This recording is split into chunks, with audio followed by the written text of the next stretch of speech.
The radical left's attempts to stop this conference from taking place makes our gathering all the more important and all the more satisfying. Because many of today's speakers are respected leaders in their fields. Many of us have been democratically elected, and many of us give voice to the millions of people who live in the UK and on the European continent. If only the globalists in Brussels put as much energy into securing our borders as they did trying to gag conservatives, maybe our continent would be in a healthier state. Now, today I'm going to talk about one of the most radical and harmful influences in our politics and in our societies. A radicalism that is subverting and reconfiguring our democracies by replacing the will of the people expressed through representative parliament, replacing it with the whims of unelected activist judges in Strasbourg through ever more tendentious interpretations of, yes, you guessed it, the European Convention on Human Rights. It is the task, ladies and gentlemen, of true conservatives to successfully challenge this rights radicalism. And I tell you, it is an urgent task, because whether it's securing our borders against illegal migration, removing rapists and paedophiles from our communities, preventing terrorism, protecting children and women in same-sex spaces, defending our brave soldiers from witch hunts through the courts, the ECHR is binding our hands and choking common sense decisions. And the truth is that until we are rid of it, our governments will find themselves impotent. And I say defeating rights radicalism is an urgent task because the longer this goes on, the greater the gap becomes between what our governments promise and what they actually do. And the greater that gap, the more that trust in democracy erodes. And what might be the consequence if the people of Britain and Europe lose faith in their political leaders to deliver the things that they promise time and time again? Well, if the EU and our respective national governments cannot solve problems like illegal migration the decent, liberal, and democratic way, then I fear that our streets will fill with people offering indecent, illiberal, and violent solutions.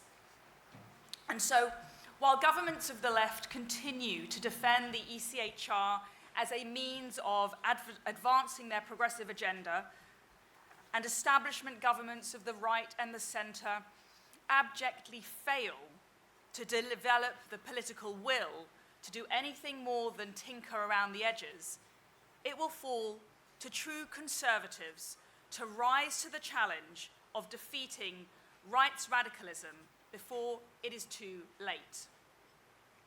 Now, before turning to how we can achieve this goal, it is first necessary to understand how we got to where we are.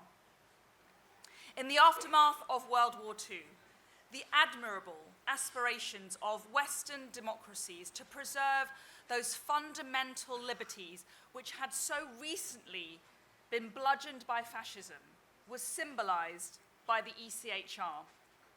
The UK was the first to ratify in 1951, but it's fair to say that even then, our own government had reservations. The Lord Chancellor at the time, Lord Jowett, lobbied hard against the notion that the half-baked convention should be policed by some unknown court, seeing it as a threat to our common law and constitutional liberties, and wholly opposed to the theory of responsible government. almost 75 years on from Lord Jowett's warning, the extent to which the ECHR disadvantages the United Kingdom is so manifestly obvious that it can only be defended by those who see it as a vehicle for an open borders, supranational, anti-democratic political agenda. And also, perhaps more cynically, by those who want to maintain their standing in polite society and keep those invitations to Davos coming in. Britain initially saw the ECHR as a means to recognise, not create, existing fundamental rights, but it is now abundantly clear that an altogether different project has taken shape. Rights radicalism, working through the ECHR, imposes through the courts radical policy that would be politically impossible to achieve via the ballot box, all disguised in the motherhood and apple pie rhetoric of human rights law. Through a combination of the ECHR and Labour's Human Rights Act, the Strasbourg court is delivering judgments that too often favour the rights of the criminal minority over the rights and safety of the law-abiding majority.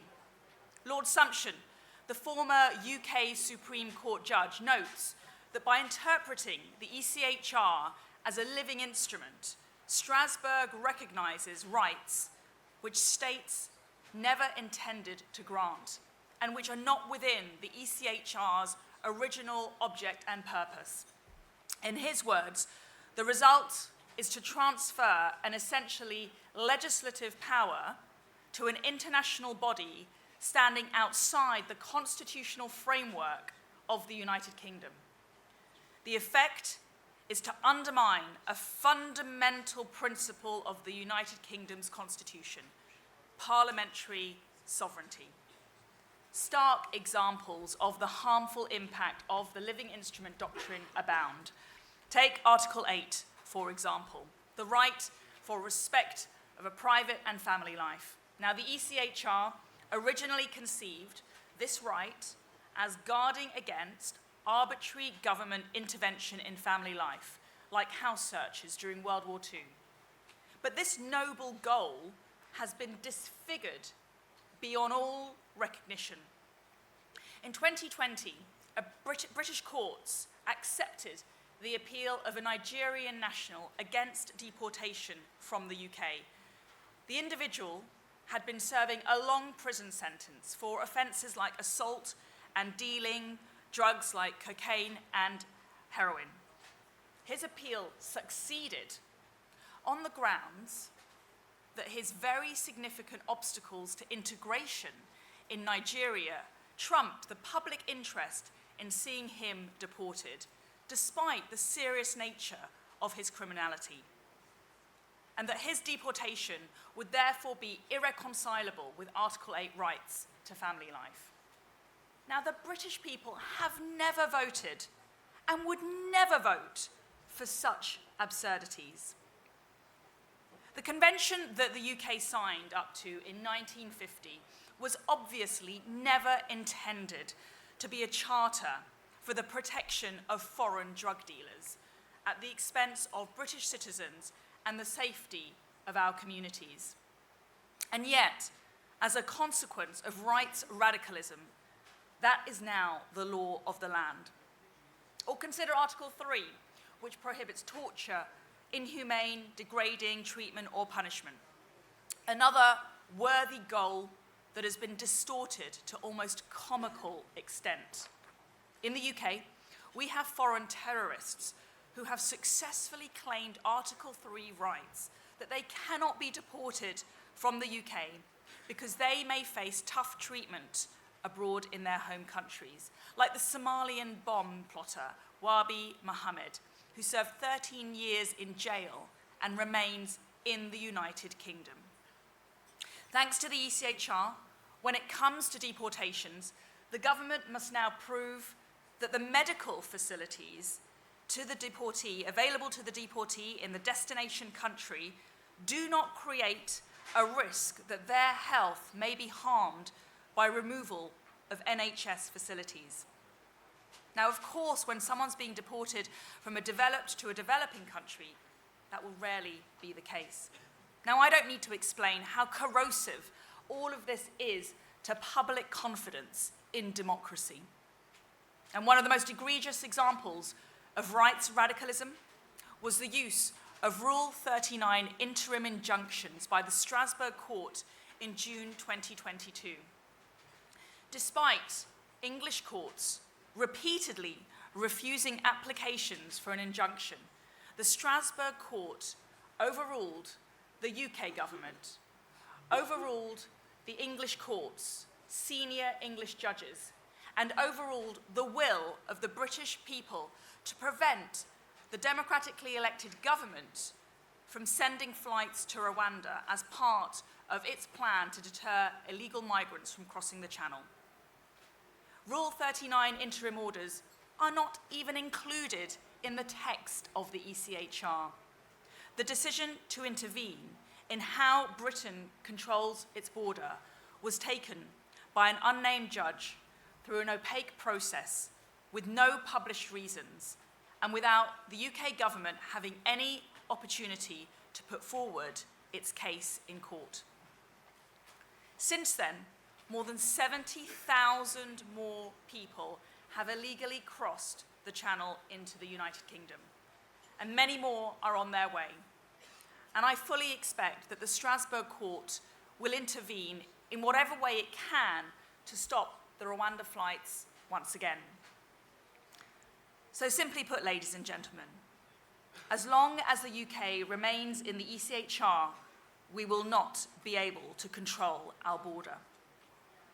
In myriad other areas of policy, from welfare, sentencing, public order, counter-terrorism, housing, military action, taxation, press freedom, the Strasbourg court has imposed radical policies on people that we never voted for, and in some cases that we've explicitly voted against. Now, just last week, the Strasbourg court decreed that the Swiss government had failed to adequately protect people from climate change, creatively shoehorning this into Article 8, the right to family life. It did this in direct opposition to a referendum vote by the people of Switzerland concerning the extent of their country's policies on tackling climate change. By usurping the authority of elected legislatures and governments, the court in Strasbourg is behaving in a profoundly undemocratic and politicised manner. The one British judge on the Strasbourg panel that heard the case, an individual not exactly hostile to the ECHR, said this: "I fear that in this judgment, the majority has gone beyond what is legitimate and permissible." He pointed out that as states have repeatedly and explicitly refused to adopt additional protocols to the ECHR on climate change, this Strasbourg judgment was clearly going beyond limits. For once, he and I are in total agreement. But the direction of travel is clear. He was one dissenting voice against 16 other judges. So what do we do about it? It is clear that the effect of rights radicalism has been to distort the convention, the ECHR, beyond all recognition, so as to justify fashionable political outcomes as far as the Brussels establishment is concerned. The only solution is to restore sovereignty to our domestic courts by leaving the European Convention on Human Rights. Now, there are three main arguments typically advanced by those opposed to this course of action, and let me take them in turn. Firstly, that it would be preferable to reform the ECHR from within. Secondly, that it would upend the Good Friday Agreement and jeopardise peace in Northern Ireland. And third, that it would destroy the UK's reputation for adherence to the rule of law, making us a pariah state in the company of Russia and Belarus, the only other European countries that haven't ratified the ECHR. So let's go through them. Firstly, The argument that we can reform the ECHR from within sounds eminently sensible. That is, until you understand how this has already been tried exhaustively and failed. When he was Prime Minister, David Cameron attempted to renegotiate terms with the Council of Europe. However, 10 years on from his efforts, it is impossible to see any evidence of its impact on decision-making. The relentless judicial activism of the Strasbourg judges has continued unabated. And even if real reform were achievable, that assumes that we have time on our side, that people are content to tolerate more open borders while bureaucrats and ministers inevitably spend years in negotiation to agree and then implement the changes. Just as we saw with the European Union, fundamental reform just isn't possible. That's why I campaigned for Brexit. Secondly, it's also lazily suggested that the Belfast Agreement requires the UK's continued membership of the ECHR and the Strasbourg Court, and that withdrawing would jeopardise peace in Northern Ireland. Now, this argument misrepresents the legal reality. Withdrawal from the ECHR would in no way harm peace in Northern Ireland. Anyone who has actually read the Belfast Agreement will be aware that the ECHR is only mentioned a handful of times, with two main obligations. Firstly, under Strand 1 on our democratic institutions in Northern Ireland, several safeguards are placed on the powers of the Assembly. One of these specifies that the Assembly cannot infringe convention rights. This restriction is also baked into the Northern Ireland Act of 1998. Obviously, this limitation would remain in place even if the UK were to leave the ECHR. And happily, if ever a question were to arise over the limits of the Assembly's powers, they would be determined by British judges sensibly looking at the text of the Convention, not outsourced to a foreign court in Strasbourg. Second, under Strand 3, the British government undertook to complete incorporation into Northern Irish law of the ECHR. At the time, it was envisaged that this would result in a specific piece of legislation for Northern Ireland, which was referred to in the Belfast Agreement as the Bill of Rights for Northern Ireland. This obligation was later swept into the Human Rights Act. Now, that act could be amended to apply to Northern Ireland only, or a new piece of legislation could be drafted, provided that it contained convention rights and direct access to Northern Irish courts. In any event, with a new domestic human rights regime, policed by domestic courts, which protected rights and freedoms pretty much as set out in the text of the ECHR in substance, rights would be protected in Northern Ireland as they have been since 1998. And the third argument made against withdrawing from the ECHR is the most dishonest, that the UK would become some kind of global pariah sliding towards totalitarianism, as if the UK doesn't already have a proud history of human rights dating back to Magna Carta, and the ECHR is all that is holding us back from becoming Russia or Belarus. I reject the notion that a country cannot respect fundamental rights if it is not signed up to an increasingly politicized international human rights court. America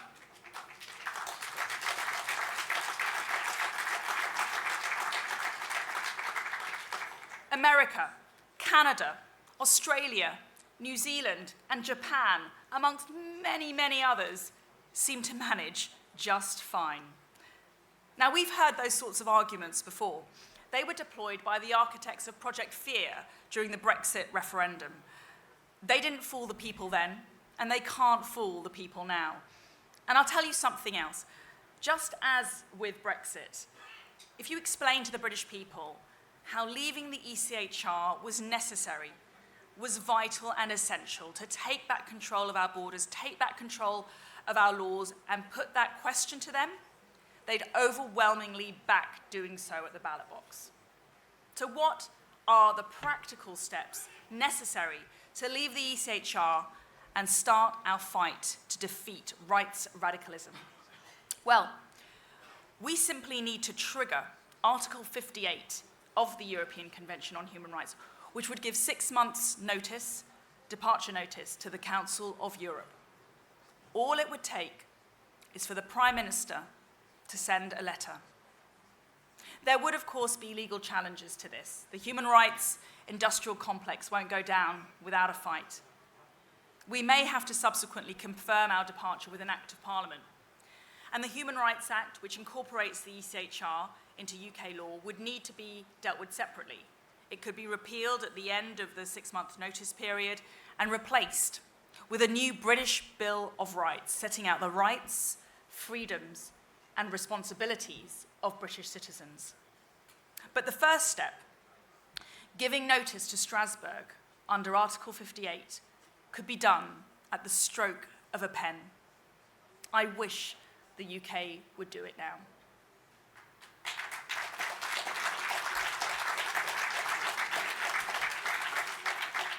Not only is it right and necessary, but it's also the politically expedient thing to do.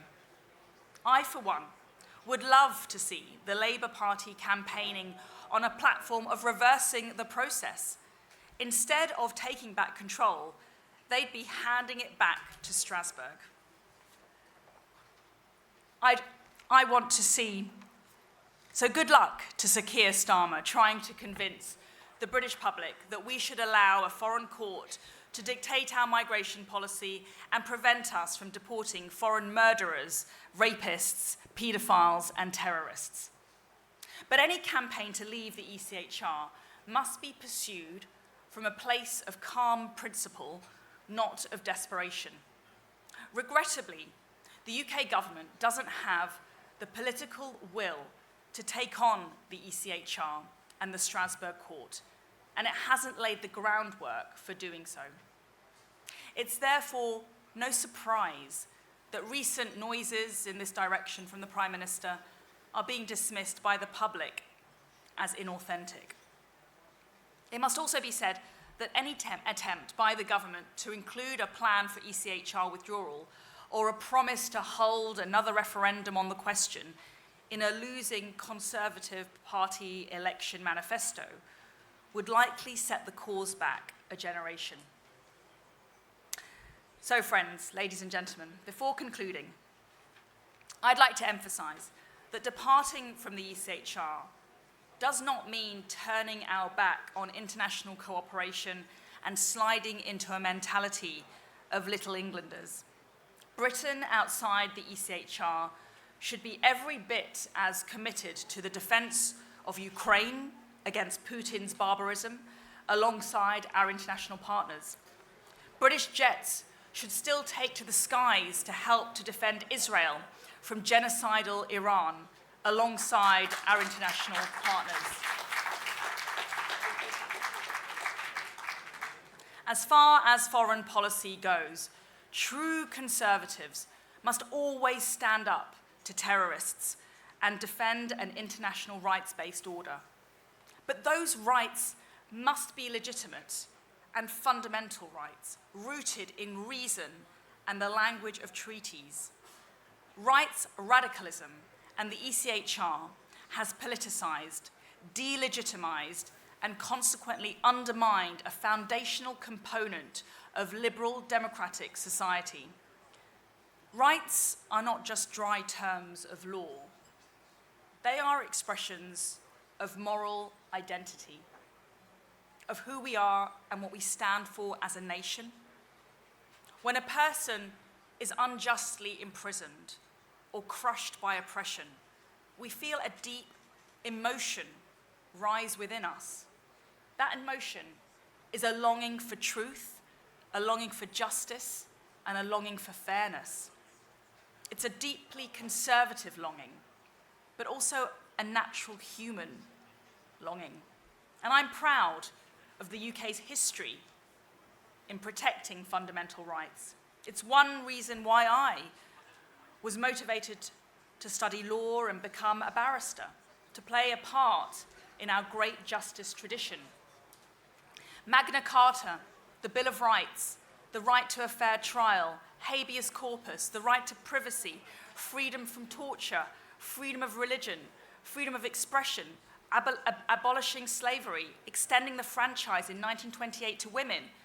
We achieved all of this in the UK before the ECHR was ever dreamt about. And we will maintain it long after it's gone. But until the ECHR is gone, until rights radicalism is rolled back by governments, the UK and much of Europe will continue to be incapable of properly securing our borders, protecting our communities, and delivering the will of our people. Ultimately, ladies and gentlemen, the choice before us is between the ECHR or parliamentary democracy. We can either keep our borders under control or we keep the convention. But we cannot keep both. And now is the time to choose. Thank you.